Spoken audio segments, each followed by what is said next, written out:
Bom, agora nós vamos falar sobre o ponto 5.19 do edital, que é basicamente comunicação dos atos processuais, e aí nós vamos abarcar as três formas de comunicações: citação, notificação e intimação. O que diferencia umas das outras é justamente a natureza da comunicação.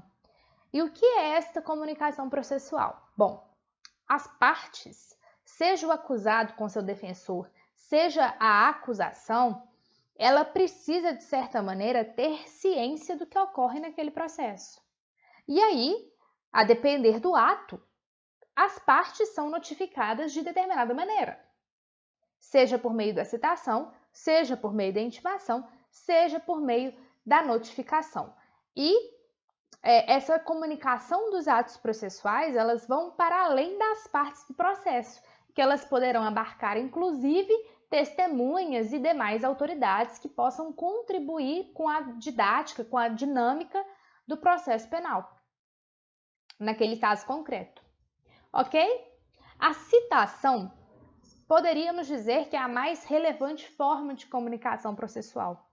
Antes, vamos indicar a localização topográfica destes pontos: citação, intimação, notificação. É o título 10 do CPP, e ele começa no artigo 351 e vai até o 372. E aí trata da citação e da intimação, e a notificação fica como uma comunicação mais genérica de caráter residual. O que é a citação, pessoal? A citação é o ato processual que tem a finalidade de dar conhecimento ao réu da existência da ação penal, do teor da acusação, bem como cientificá-lo do prazo para a apresentação da resposta escrita. Veja que é uma forma de comunicação dirigida ao réu, dirigida ao acusado, para que ele tome ciência de que ele estará sendo processado, de que ele está sendo processado. Em razão dessa circunstância, ele deve se defender. Como é que é feita essa citação? Tem formas de citar, e aí vai variar de acordo com o caso concreto, com a situação do réu.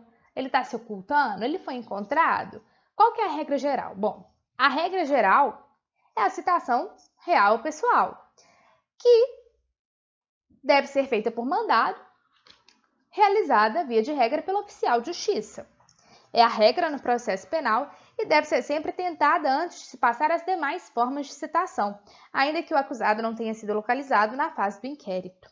Essa forma de citação pode se concretizar, como eu disse, por mandado, a ser realizada pelo oficial de justiça, mas também pode ser por carta precatória,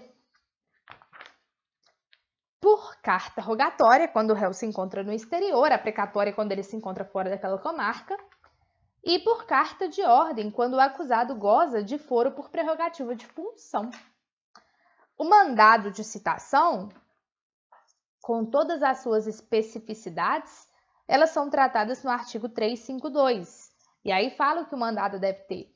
Entre eles, o nome do juiz, o nome do querelante. Aqui eu chamo a atenção para a súmula 366 do STF. Não há uma exigência de um mandado de citação extremamente extenso, detalhista, minucioso. Não, basta capitulação legal. Veja só, a súmula 366.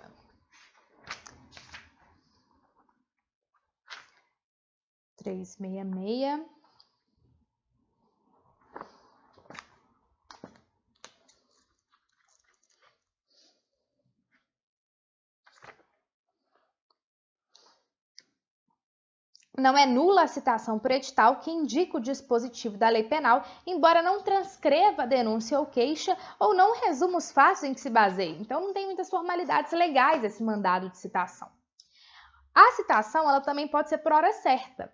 E aí, é um procedimento regulado pelo CPC quando verifica-se que o réu se oculta de forma dolosa para não ser citado. Ele sabe que fez coisa errada, que vem processo por aí, e dolosamente ele se oculta, porque aí se ele não é citado, não tem processo. O processo ainda não se constituiu, não se formou. Então ele tenta, numa tentativa protelatória, se esconder para não ser citado. Esse regramento ele está disposto nos artigos 362 do CPP e ele remete ao 252 a 254 do novo CPC.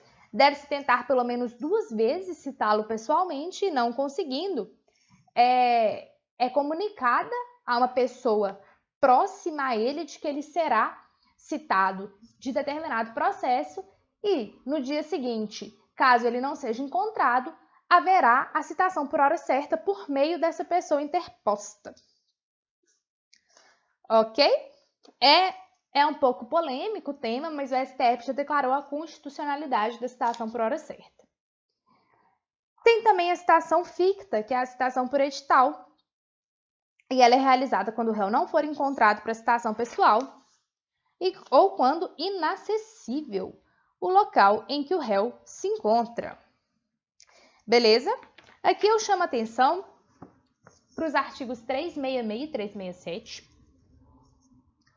que diz o seguinte: se o acusado citado por edital não comparecer nem constituir advogado, ficarão suspensos o processo e o curso do prazo, podendo o juiz determinar a produção antecipada das provas consideradas urgentes e, se for o caso, decretar a prisão preventiva nos termos do disposto no 312. Já o 367 diz o seguinte: o processo seguirá sem a presença do acusado, que, citado ou intimado pessoalmente para qualquer ato, deixar de comparecer sem motivo justificado ou, no caso de mudança de residência, não comunicar o novo endereço ao juízo. Ok? E a intimação? As intimações, elas são feitas de qualquer ato do processo, que não esse para comunicar a existência do processo, para se defender por meio da resposta escrita, porque aí é citação. O que não for citação será uma intimação. E a notificação, ela é aferida de caráter residual, como caráter residual. As intimações, elas encontram previsão legal no 370 e seguintes. E diz o seguinte: nas intimações dos acusados, das testemunhas e das demais pessoas que devam tomar conhecimento de qualquer ato, será observado no que for aplicável o disposto no capítulo anterior, ou seja, o capítulo das citações. E aqui há algumas regras sobre como que se dá essa intimação a determinados sujeitos processuais. Se for defensor constituído, do advogado do querelante e do assistente, far-se-á por publicação no órgão incumbido da publicidade dos atos judiciais da comarca, incluindo sob pena de nulidade o nome do acusado. Agora, a intimação será pessoal